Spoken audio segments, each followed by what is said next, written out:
আসসালামু আলাইকুম বন্ধুরা, কেমন আছেন সবাই? আশা করি ভালো আছেন। তো আজকে হচ্ছে রবিবার, আজকে আমরা যাচ্ছি বাজারে। আমরা রেডি হয়ে গেছি। এদিকে এখানে গাড়ি আসবে, এখনও গাড়ি আসেনি। আর আমার পিছনে যে মন্ত্রী দেখতে পাচ্ছেন, এটা হচ্ছে লামাদের স্কুল। আশেপাশে দেখতে পাচ্ছেন কীভাবে চাষাবাদ হয়। এগুলো পাহাড় কেটে সিঁড়ির মতো ধাপে ধাপে চাষাবাদ করে। এই জমিগুলোতে ধান চাষ বেশি হয়।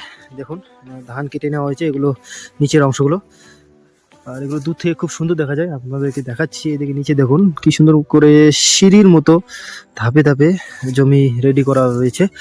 এইখানেই চাষাবাদ হয়। আর এখানে একটা সুবিধা যে পানির কোনো সমস্যা নেই, সব সময় পানি পাওয়া যায় অ্যাভেলেবেল। এই জন্য চাষিদের খুব সুবিধা হয়। আর এখানে সারমুক্ত খাবার পাওয়া যায়।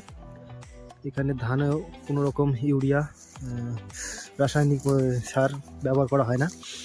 তাই ভুটানের মানুষগুলো খুব হেলদি থাকে।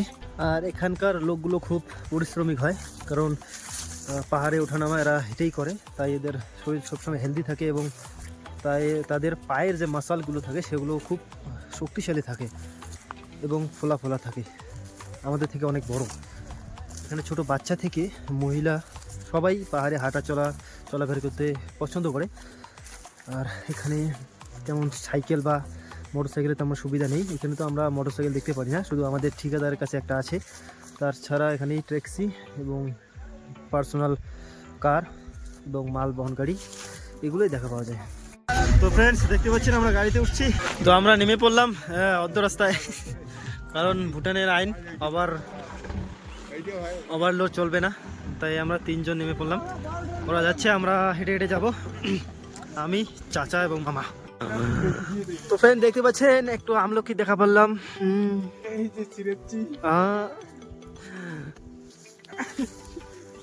কয়টা আমলকিগুলো খুব বড়। একজন আন্টি আসলো, আমাদেরকে দিয়ে গেল।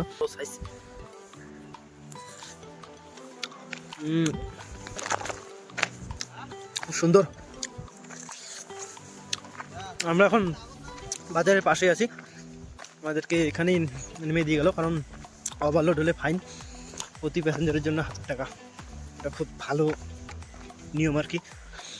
এর জন্য আমাদেরকে অর্ধেক রাস্তায় নেমে দিয়ে ওরা চলে গেলো, আর আমরা হেঁটে যাচ্ছি। এটা হচ্ছে বাজার, রাংজুং বাজার, দুটো সবজির দোকান।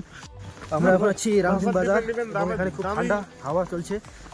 রাস্তার পাশে দেখতে পাচ্ছেন কত সুন্দর সুন্দর ফুল। এটা কি গাছ জানি না, কিন্তু ফুলগুলো খুব সুন্দর। তো বন্ধুরা, বাজার করতে করতে আমাদের বিকেল হয়ে গেল। একটু কসমেটিক জিনিস নিলাম, ফেস ওয়াশ, ক্রিম, ঠান্ডার জন্য দরকার এগুলো। আর একটা কিছু খাবার জিনিস। আর এক টাকা বাড়ি যাবে, তো এর জন্য অনেক কিছু সামান নিল। Bangkok Malaysia, Bhutan. ও সামান তো। বন্ধুরা, আমি বাড়ি থেকে একটা ক্যাম্পিং জ্যাকেট নিয়ে এসেছিলাম। তো ঠান্ডা প্রচুর এবং মোবাইল টিপতে খুব অসুবিধা হয়, তাই এই ব্ল্যাঙ্কেটটা নিলাম। দেখেন 1800 টাকা দাম। এইমাত্র আমাদের বাজার করা শেষ। এখন আমরা সেই গাড়িতে করে যাবো। গাড়িটা হচ্ছে রাংজুংয়ের মন্দির, খুব সুন্দর ডিজাইন এবং আলোয় ভরপুর। এটা হচ্ছে রাংজুং লামা মন্দির, আর এখানে লামা ছেলেরা থাকে। বন্ধুরা, দেখতে পাচ্ছেন আমরা রুমে চলে আসলাম, মাছ কাটতেছি। আমাদের মাছ কাটা শেষ, এখন আমাদের মামা কাটতেছেন। কাজে লাভ করছেন না? এই দেখেন কিছু খাওয়ার জিনিস।